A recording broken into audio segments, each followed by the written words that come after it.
Nós temos esses últimos domingos, né, agora, acho que nós começamos no mês passado, há uma série temática breve, chamada Desejo, Engano e o Evangelho. Para aqueles que não estavam aqui, essa série ela tem tratado sobre a sexualidade, não como tem sido ensinado para os jovens, nas escolas, em muitos lugares, nos programas de televisão, nos filmes, nas séries. Não. Nós tentamos estudar aqui a sexualidade à luz da revelação divina, à luz do que Deus diz, o Criador, o nosso Criador. E temos refletido sobre esse tema, e o nosso desejo agora é de concluirmos essa série, que trata de assuntos assim caros para nós. Agora vamos ler aqui sobre a dignidade do corpo. O Senhor nos deu um corpo que é digno, porque Ele nos fez a semelhança dEle. E já adiantando a aplicação da pregação, você pode abrir aí, por favor, sua Bíblia, 1 Coríntios, na carta do apóstolo Paulo, primeira carta aos Coríntios, capítulo 6, nós vamos ler dos versículos de 12 a 20, mas já antecipando aqui antes da leitura do texto, no versículo 18, a palavra de Deus diz assim: fujam da imoralidade sexual, uma ordem direta, que não é difícil de ser entendida, não é muito difícil de ser interpretada até, uma ordem muito direta: fujam da imoralidade sexual. E até assim, em termos culturais, esse texto ele foi escrito, vindo da parte de Deus, né? Já há quase 2000 anos, então 2000 anos atrás, e até em termos assim culturais, não tem muita diferença em relação a essa ordem aqui, para o entendimento dessa ordem, porque a sociedade do primeiro século era muito comprometida com os pecados sexuais, muito, muitas coisas, muito comprometimento. Então a lei romana permitia e até tributava a prostituição. Só que isso para nós no século XXI não é uma novidade mais. Porque existe isso, existe a normatização, a legalização da prostituição. Existe isso. Como uma profissão. E assim, não é algo escondido, é algo público. Mas no primeiro século já era assim. Por isso que esse texto ele está muito próximo de nós. Por isso que essa ordem, essa aplicação do texto, que é uma ordem direta, fujam da imoralidade sexual. É uma ordem que precisamos ouvir, não é uma ordem difícil de entender, e é uma ordem que precisamos praticar. Nós temos tratado aqui nesses dias dessa tristeza que são os pecados sexuais e da destruição causada. Queridos, não é muito difícil de ver a destruição que os pecados sexuais causam. Não é muito difícil. A destruição na vida do jovem, as doenças sexualmente transmissíveis, o aprisionamento. Encontre uma pessoa adulta, uma pessoa idosa, escravizada nos pecados sexuais, que você encontrará uma pessoa com a vida destruída. Muitas vezes destruída financeiramente, família destruída, uma pessoa solitária, uma pessoa que não tem gente para ele contar, não tem, uma vida destruída. Encontre um adulto, um idoso, escravizado aos pecados sexuais, e você encontrará uma pessoa destruída. Então assim, nós não tratamos, o propósito dessa série não foi de tratarmos e estabelecermos aqui um grupo de pessoas para olharmos para elas como nossas inimigas. Não é isso. Terminamos hoje pela manhã lembrando que o nosso inimigo está definido nas Escrituras. Bem definido, bem definido. Nós o conhecemos. E nós não lutamos contra pessoas, nós temos um inimigo que luta contra nós. Há uma batalha espiritual. As Escrituras nos ensinam isso. Então, quando nós tratamos das pessoas, meus irmãos, precisa haver em nosso coração nojo pelo pecado. Sim, nós não podemos normatizar o pecado. Nós não podemos assimilar o pecado. Temos repetido isso aqui vez após vez. Nós não podemos. Mas, meus irmãos, precisa haver no nosso coração compaixão. Porque os pecados sexuais destroem as pessoas. Os pecados sexuais vão contra a glória de Deus. Os pecados sexuais ofendem a Deus. E os pecados sexuais destroem as pessoas que foram feitas à imagem e semelhança de Deus. Por isso que precisa haver em nosso coração compaixão, a ponto de falarmos a verdade, a ponto de apontarmos Cristo, que é o único que pode libertar. Como cantamos aqui tão lindamente, com tanta convicção. É isso que Ele fez com muitos de nós aqui. Ele já nos libertou, porque o nosso caminho era muito ruim. Era muito ruim. Era um caminho de escravidão também. Mas Ele nos libertou. E precisa haver em nosso coração compaixão por aqueles que ainda são escravos. E estão destruindo as suas vidas. Destruindo os seus corpos. O texto que vamos ler agora fala sobre a dignidade do corpo. Os pecados sexuais destroem o corpo. Os pecados sexuais desvirtuam o corpo.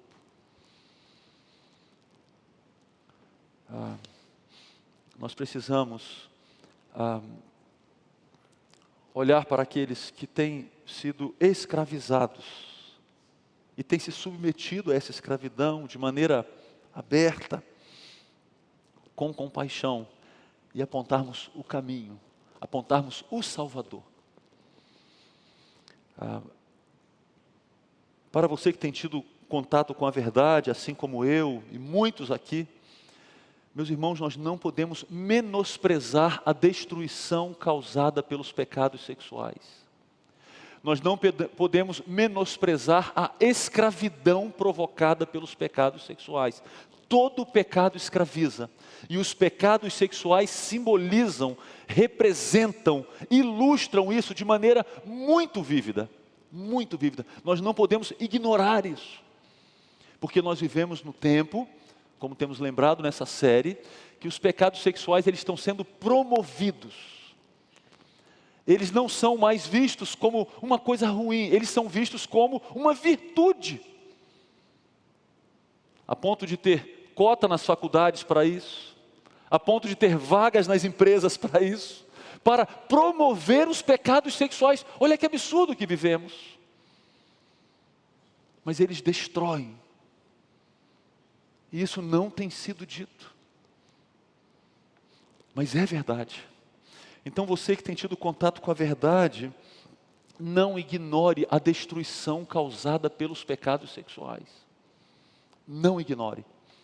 Porque o crente em Jesus Cristo, ele não está imune. Não está. Ele foi liberto, mas ele pode se oferecer voluntariamente para essa escravidão novamente. Não podemos, por isso nós não podemos ignorar os pecados sexuais e achar que isso é uma coisa resolvida. Olha, isso aí já não é. Nem para os crentes, isso é uma coisa que nós não podemos baixar a guarda. Não podemos. Convido você então para lermos as Escrituras. 1 Coríntios, no capítulo 6, vamos ler de versículos de 12 a 20. Vamos ver aí que o corpo humano é algo bom e ele deve ser entendido como um templo no qual o Espírito Santo escolheu habitar. Nós temos aqui, no texto que vamos ler, argumentos para zelarmos pelo nosso corpo, fugindo da imoralidade sexual. Vamos ler a palavra do Senhor. Tudo me é permitido, mas nem tudo convém. Tudo me é permitido, mas eu não deixarei que nada me domine. Os alimentos foram feitos para o estômago, e o estômago para os alimentos, mas Deus destruirá ambos. O corpo, porém, não é para a imoralidade, mas para o Senhor, e o Senhor para o corpo. Por seu poder, Deus ressuscitou o Senhor e também nos ressuscitará. Vocês não sabem que os seus corpos são membros de Cristo? Tomarei eu os membros de Cristo e os unirei a uma prostituta? De maneira nenhuma. Vocês não sabem que aquele que se une a uma prostituta é um corpo com ela? Pois como está escrito, os dois serão uma só carne. Mas aquele que se une ao Senhor é um espírito com ele. Fujam da imoralidade sexual. Todos os outros pecados que alguém comete, fora do corpo os comete, mas quem peca sexualmente, peca contra o seu próprio corpo. Acaso não sabem que o corpo de vocês é santuário do Espírito Santo, que habita em vocês, que lhes foi dado por Deus, e que vocês não são de si mesmos? Vocês foram comprados por alto preço. Vamos ler juntos o versículo 20? Vocês...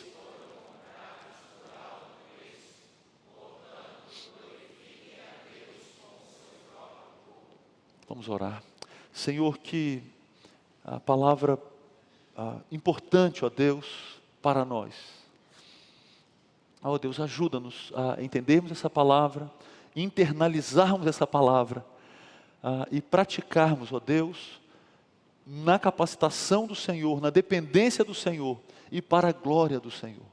Ajuda-nos, ó Deus, a lutarmos contra os pecados sexuais. Ajuda-nos, ó Deus, a vivermos em pureza.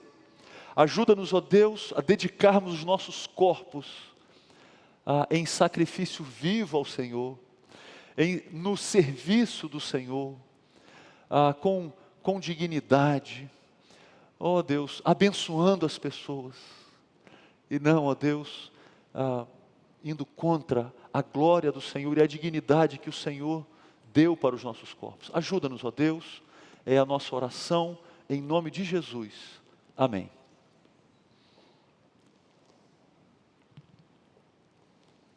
A finalidade do corpo é o serviço a Deus. É o primeiro argumento do apóstolo Paulo, argumento inspirado pelo Senhor. O nosso corpo, ele não é propriedade exclusiva para uso egoísta e egocêntrico, nada disso. Não é essa a finalidade do corpo que o Senhor nos deu. E aqui, quando o apóstolo Paulo escreve os versículos aí de 12 a 14, ele está corrigindo o pensar. Havia muita confusão na igreja ali de Corinto, e nessa área também. Eles estavam inseridos numa cultura muito permissiva, em termos sexuais, e havia confusão na igreja. Os irmãos daquela igreja tinham vindo do mundo, eles tinham se convertido. Estavam chegando pessoas como em qualquer igreja local. Pessoas se convertem, fazem parte da igreja. E ali, especialmente nessa ocasião, o evangelho se iniciando ali, naquela cidade. Então eles estavam na igreja, mas havia ainda confusão. Haviam ensinos errados, compreensões erradas. E aqui o apóstolo Paulo está corrigindo o pensar. Eles diziam, todas as coisas me são permitidas, tudo me é permitido. E é possível que eles tenham transformado uma posição do próprio apóstolo Paulo em um slogan para atender aos propósitos deles mesmos. Um mau uso de um ensino. Nós gostamos de fazer isso às vezes. Nós gostamos. Nós ouvimos as coisas e é fácil nós usarmos o que ouvimos do nosso jeito. Ao invés de nos submetermos, não é, à verdade, nós usamos a verdade do nosso jeito.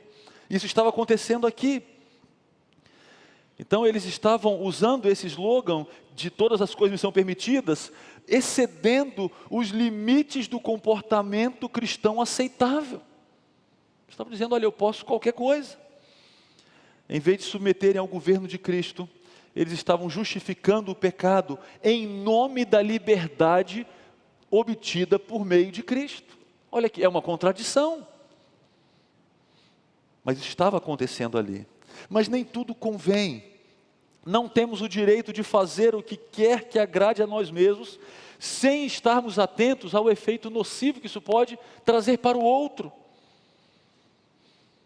O egoísmo contraria a ordem de amar o nosso próximo como a nós mesmos. Nós não estamos livres para prejudicarmos o próximo, não. Nós estamos livres para amarmos o próximo, para promovermos o bem do próximo.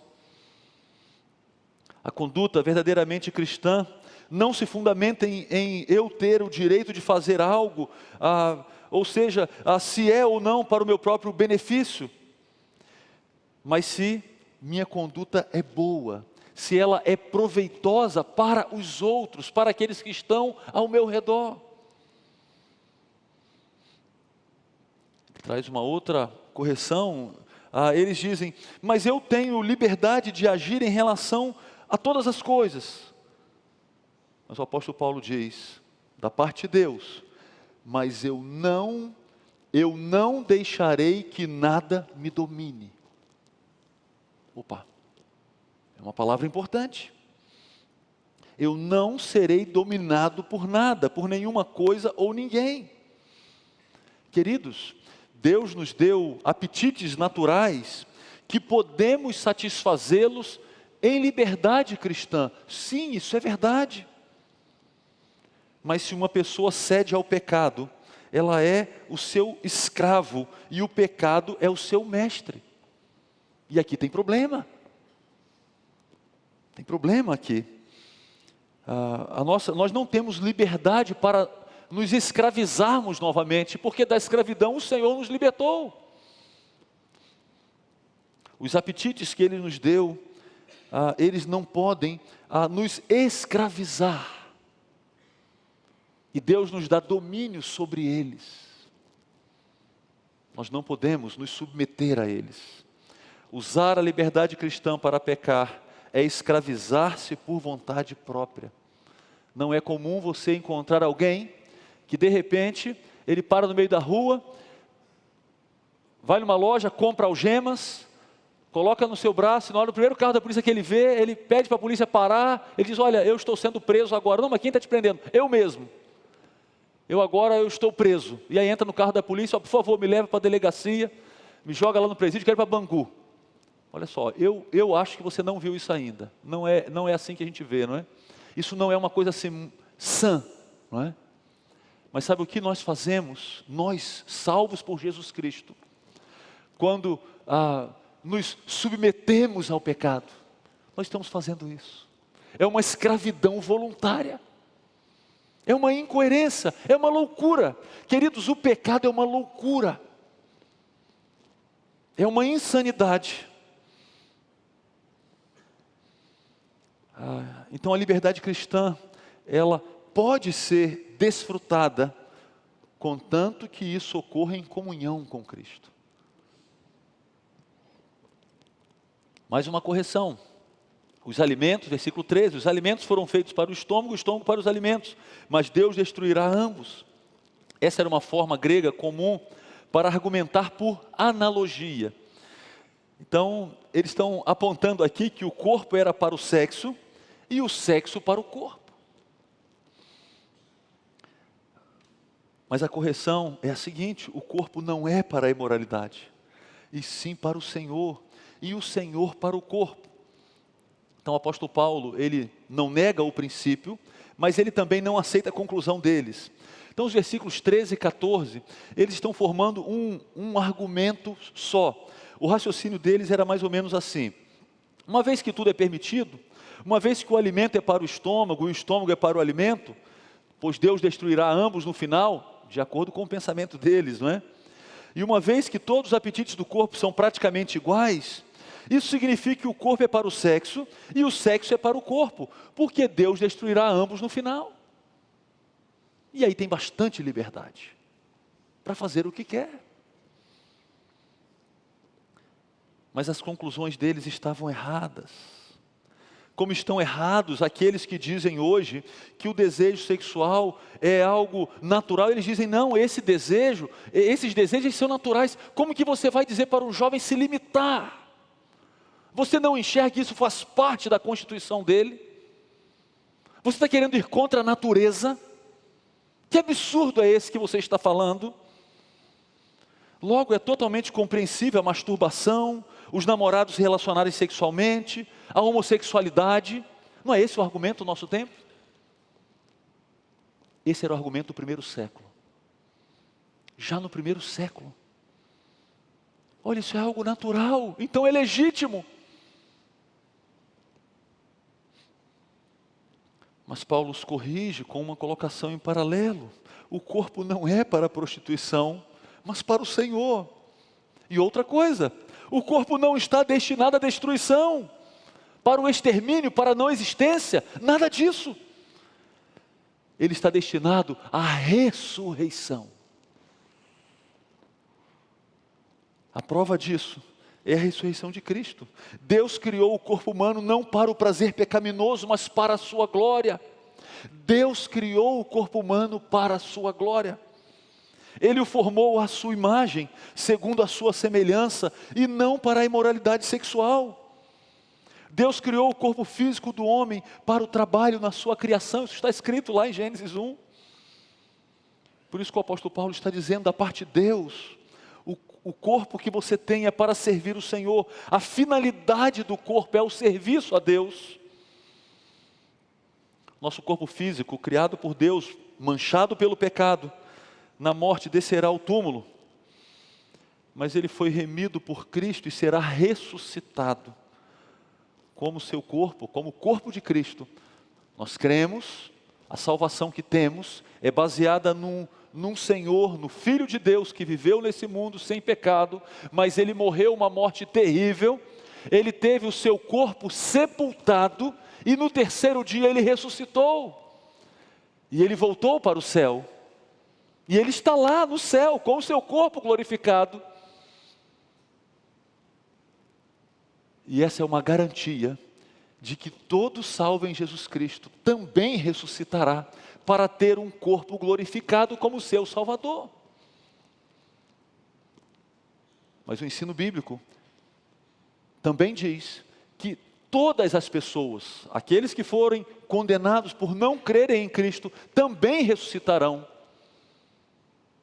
para serem condenados eternamente, em corpo.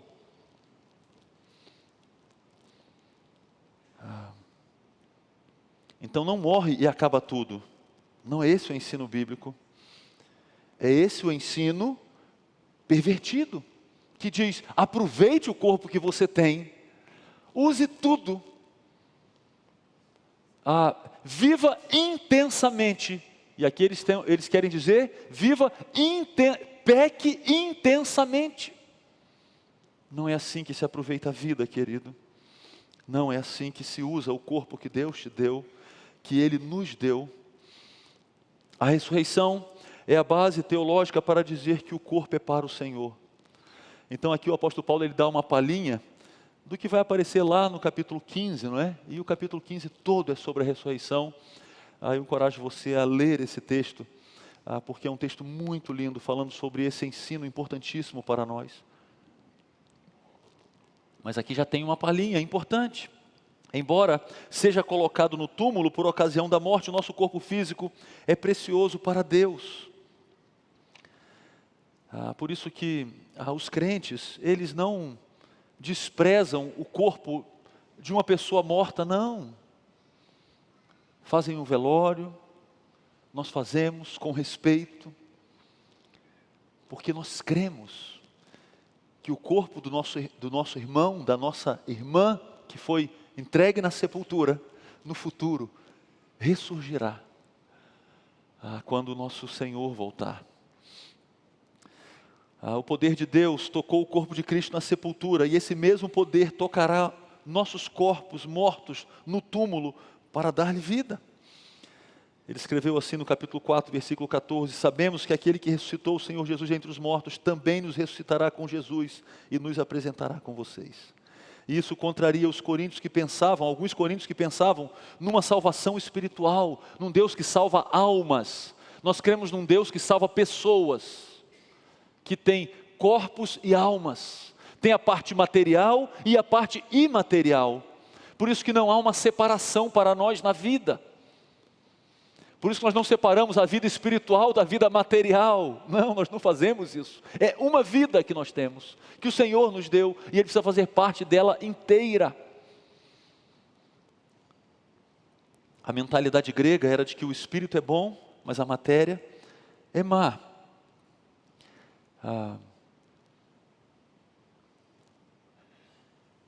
Hoje, quando encontramos pessoas que usam a Bíblia e ao mesmo tempo defendem a homossexualidade, essas pessoas estão fazendo uma separação terrível, terrível, dizendo: olha, faça com seu corpo o que você quer, mas você continua falando de Deus bonitinho. Isso é uma separação terrível, danosa, errada biblicamente. Contrariando esse pensamento, essa separação do espírito como algo bom e a matéria como uma coisa ruim, Moisés, quando registra a criação, ele diz que Deus olhou para o universo que havia criado e declarou que tudo era bom. A consumação final, a espera por um novo céu e uma nova terra, e nessa nova ordem o corpo será ressuscitado para que o povo de Deus experimente a perfeição final pretendida por Deus. Querido, enquanto a ressurreição não chega, gaste-se no serviço a Deus. Use o seu corpo não para a impureza, mas em obediência a Ele. Dedique o seu corpo em obediência a Ele. Essa palavra não é só para os jovens, essa palavra é para todos nós. Dedique o seu corpo em obediência ao nosso Deus. A união do corpo é com o próprio Cristo, mais um argumento no texto que lemos, agora versículos 15 a 17. Mais uma vez, há um argumento construído por meio de paralelismo. Então, está personalizando aí o argumento, está mais ou menos assim. Tem um resumo aí. Os nossos corpos, eles são membros de Cristo. Não há essa separação entre espiritual e o material. Não, os nossos corpos são membros de Cristo. Ele diz: portanto, não podemos ser membros de uma prostituta, unindo os nossos corpos a uma prostituta, dedicando os nossos corpos ao pecado sexual. Ele está dizendo não. Unidos, por quê? Unidos a uma prostituta, nos tornamos um corpo com ela. Como que o argumento continua? Unidos a Cristo, nos tornamos um espírito com Ele. Qual é a união que nos dignifica? Qual é a união que aponta para o grande presente, o privilégio que Deus nos deu por meio dos nossos corpos? Não é a união com a prostituta, não são os pecados sexuais, não, essa união é imprópria, ela é indevida. A união que nos dignifica é a união com Cristo, porque de fato estamos unidos a Cristo. Precisamos expressar isso por meio do uso do corpo. Não podemos negar isso por meio dos pecados sexuais. E aqui o argumento é excelente, porque ambos são relacionamentos corporais que implicam numa forma de união. Uma união, por um lado, uma com Cristo, por meio da ressurreição, a outra com a prostituta, por meio das relações sexuais. O apóstolo Paulo está dizendo da parte de Deus: querido, você não pode ter os dois relacionamentos ao mesmo tempo. Não pode. A fidelidade do casamento aponta para isso. Deus é muito coerente. A fidelidade que o casamento impõe e requer aponta para isso. Um relacionamento que requer fidelidade. Esse é o casamento. Não é do jeito que tem sido dito hoje, não é? Cada um faz o que quer e vive do jeito que quer, e a infidelidade é festejada. Não. O casamento, de acordo com o que o Senhor nos ensinou, da maneira como Ele criou e estabeleceu, o casamento aponta para isso. O corpo, Ele está dizendo, o corpo de vocês é um membro de Cristo. O corpo físico do crente é na realidade um membro de Cristo. Cristo usa os nossos corpos físicos para promover a causa do Evangelho e nutrir a comunhão com Ele. Ele usa os nossos corpos. Nós não saímos por aí em espírito, pregando para as pessoas. Não, é com os nossos corpos. É com o seu ser, é com a sua vida. Por isso que é uma incoerência. Tentarmos ficarmos de um lado e depois do outro, não dá. Ele está dizendo, não, faça isso. Comprometa-se com Cristo. Nós, portanto, somos as mãos e os pés de Cristo. Precisamos obedecer às orientações que vêm de Cristo. Ele é nosso cabeça e nós somos seus membros. Ele está dizendo, meus irmãos, já que isso é verdade, como eu vou tirar esses membros de Cristo e uni-los a uma prostituta? Ele está dizendo, não, nós não podemos fazer isso. Nós não podemos dedicar os nossos corpos à imoralidade sexual. Não podemos, porque Ele já está comprometido. Os nossos corpos já têm um compromisso. Já têm um grande compromisso.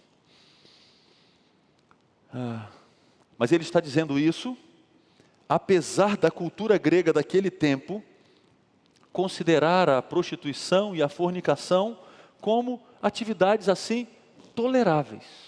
Então Ele está indo contra a cultura do seu tempo. O apóstolo Paulo não está falando de acordo com a cultura do seu tempo. Deus está falando contra a cultura daquele tempo. Contra. É na contramão.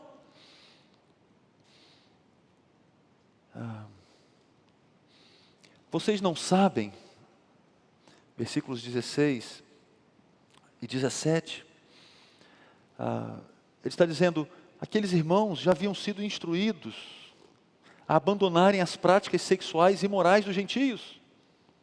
Ele está dizendo, olha, vocês precisam, já deveriam saber disso. Eles tinham de saber que pertenciam a Jesus de corpo e alma. Ninguém poderia dizer que pertencia a Jesus no espírito, e com o corpo ele faz o que quer. Não, ele diz, não, esse não é o caminho. A união com o Senhor, versículo 17, forma um só espírito com Ele.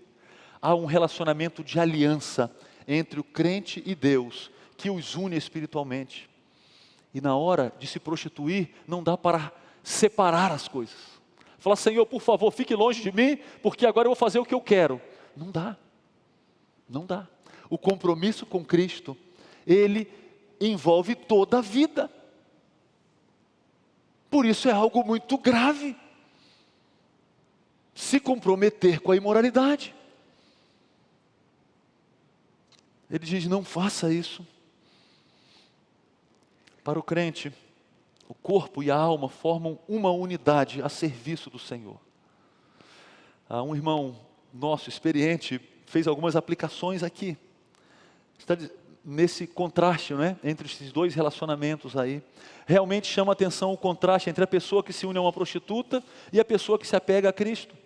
Por exemplo, o relacionamento entre um homem e uma prostituta é momentâneo, sem amor, sem responsabilidade, mutuamente destrutivo, decididamente egocêntrico e vergonhosamente imoral. Em contrapartida, o relacionamento que o crente tem com Cristo é caracterizado por permanência, amor, confiança, edificação, obediência, pureza. Olha o contraste, queridos. Olha que argumento pesado. Jovem, olha que argumento, lindo. Ele diz mais, a prostituição torna a pessoa propensa à doença, e é degradante, é pecado, prejudica a alma dela.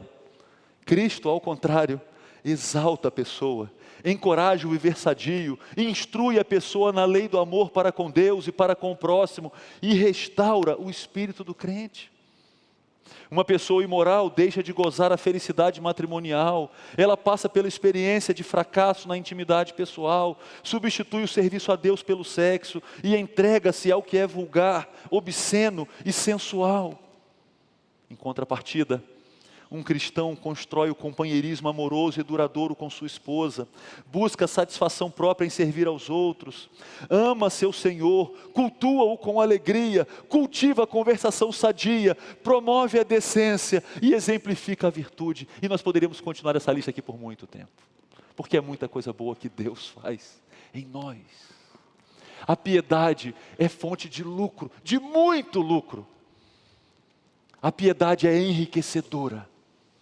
Ela é extraordinária, em contraste com a imoralidade que é destruidora, que suga a vida, que acaba com a vida.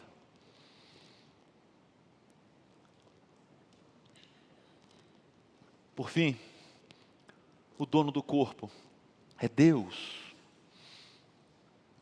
Já citamos a aplicação final do versículo 18, daqui a pouco voltaremos nela, já terminando. O apóstolo Paulo apresenta mais um argumento para a proibição da imoralidade. Ao praticar a imoralidade sexual, o homem peca contra o seu próprio corpo. A imoralidade sexual se destaca na maneira pela qual se volta especialmente contra o corpo. Queridos, e nós vivemos dias terríveis, porque à medida que os pecados sexuais eles são exaltados, nós temos visto a degradação do corpo, a mutilação do corpo, a propagação das doenças sexualmente transmissíveis.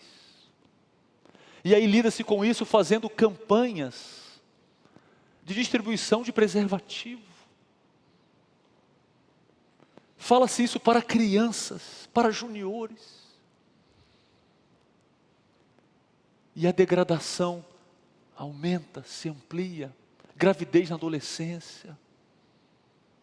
Quanta destruição do corpo. Com o uso de duas imagens, templo e compra de escravos, o apóstolo Paulo vai reafirmar que o corpo pertence a Deus. Ele diz no versículo 19, olha, o meu corpo, ele pertence ao Espírito. Acaso não sabem que o corpo de vocês é santuário do Espírito Santo que habita em vocês? Que lhes foi dado por Deus e que vocês não são de si mesmos? Então essa primeira imagem, ela está dizendo, olha, você é um crente de Jesus Cristo, Deus habita em você. E recentemente aqui na igreja, para aqueles que nos visitam, nós estudamos, concluímos lá o estudo do segundo livro da Bíblia, do livro do Êxodo, e nós vimos que aquele livro termina com essa questão aqui, o desejo de Deus habitar com o seu povo. E o que nós encontramos a partir de Atos 2 é Deus habitando no seu povo. O crente, individualmente, ele é morada de Deus. Ele é morada do Espírito, ele é um templo do Espírito de Deus. Ele é santo. E nós aprendemos isso aqui na igreja, relembramos e aprendemos um pouco mais, olhando para o livro do Êxodo.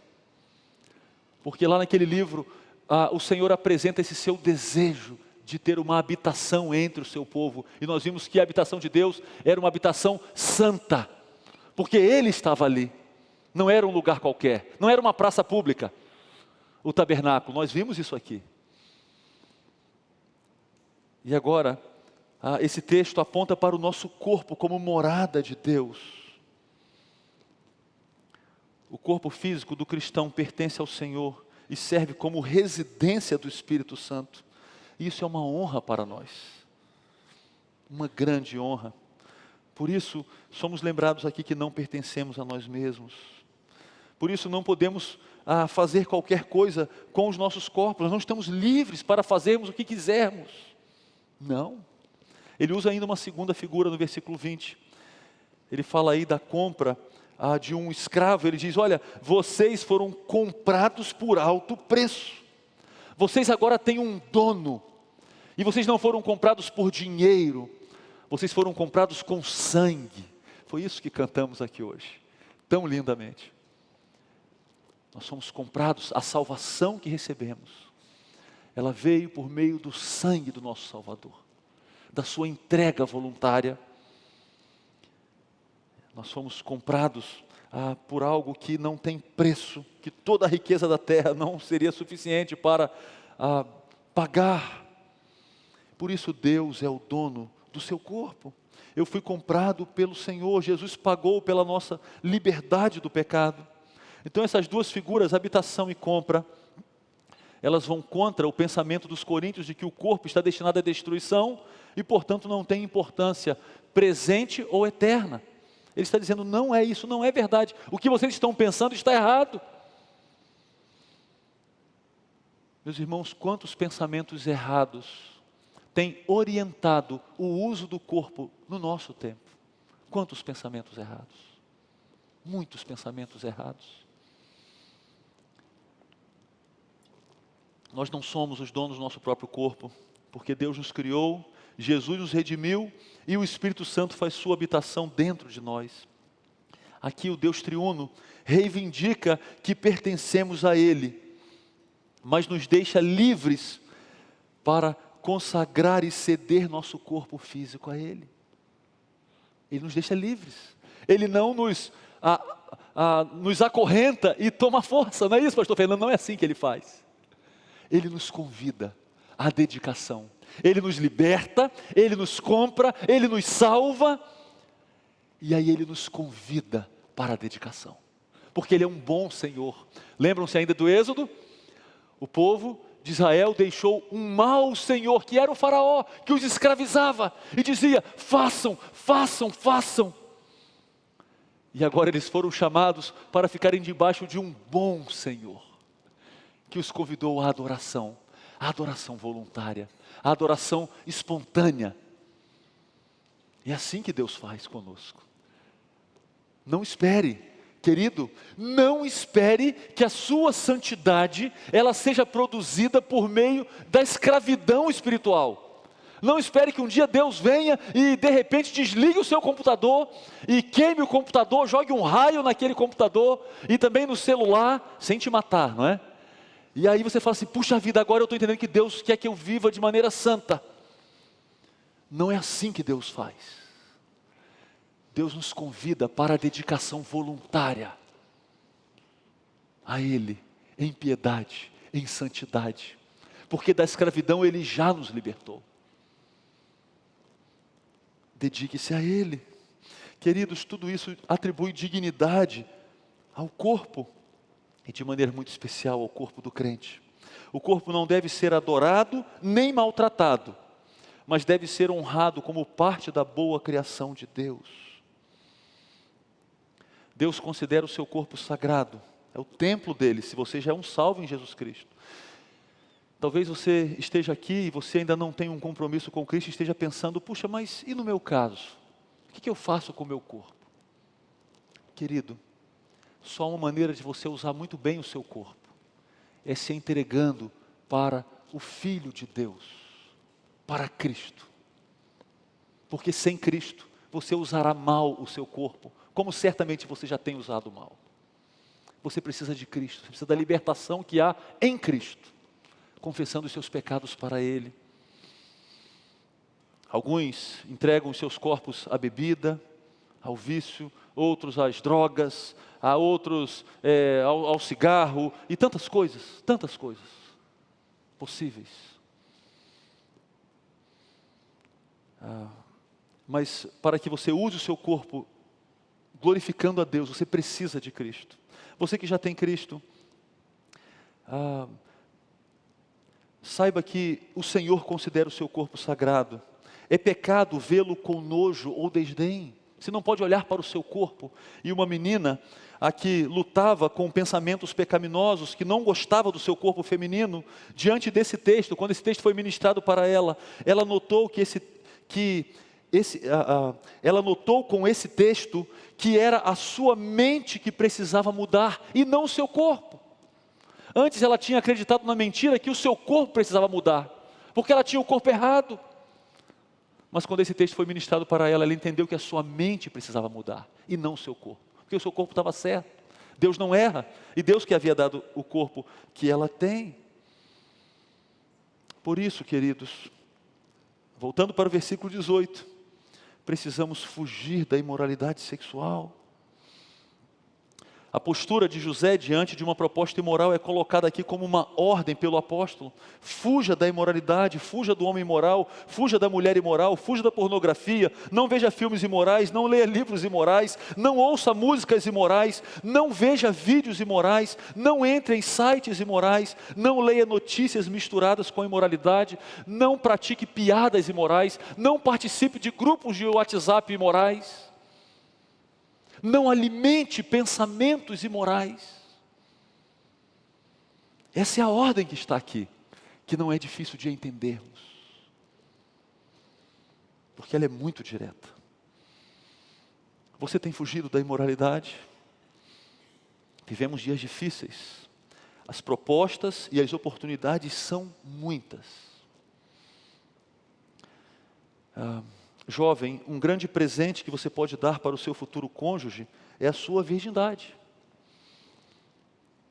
Não despreze isso. Você tem o privilégio de crescer na igreja, ouvir a verdade desde criança. Não despreze isso. Não despreze. É um grande presente. Lá para o casamento, lá para o cônjuge. Precisamos lembrar que há perdão para a imoralidade. Há perdão para a imoralidade. O arrependimento, o abandono das práticas e o crescimento em santidade é o caminho para a mudança. Trilhe esse caminho. Nós precisamos desse caminho. Temos aqui um grande encorajamento para zelarmos pelo corpo. Com uma boa alimentação, com hábitos saudáveis, com exercícios físicos, cuidando da aparência, com sono apropriado, mas não considere essas coisas mais importantes do que a pureza do uso do corpo. Nada disso aqui é mais importante do que a pureza no uso do corpo. Nada disso. Jovens e adolescentes, fiquem contentes com o corpo que Deus deu a vocês. O corpo foi dado por Deus. Ele, o seu corpo, não é o seu Deus. O seu corpo foi dado por Deus, mas o seu corpo não é o seu Deus. Alegre-se com o que Deus te deu, sem adorar aquilo que Deus te deu. O seu corpo é para Deus, não para a imoralidade.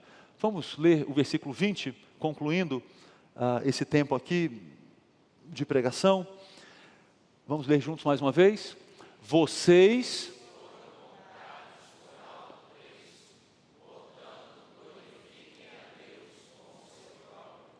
Amém.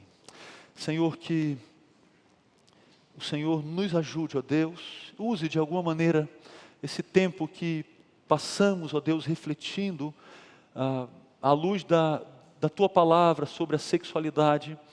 Ó Deus, usa de alguma maneira em nossas vidas, para que não caiamos, ó Deus, no engano, grande engano, da escravização, ó Deus, dos desejos sexuais.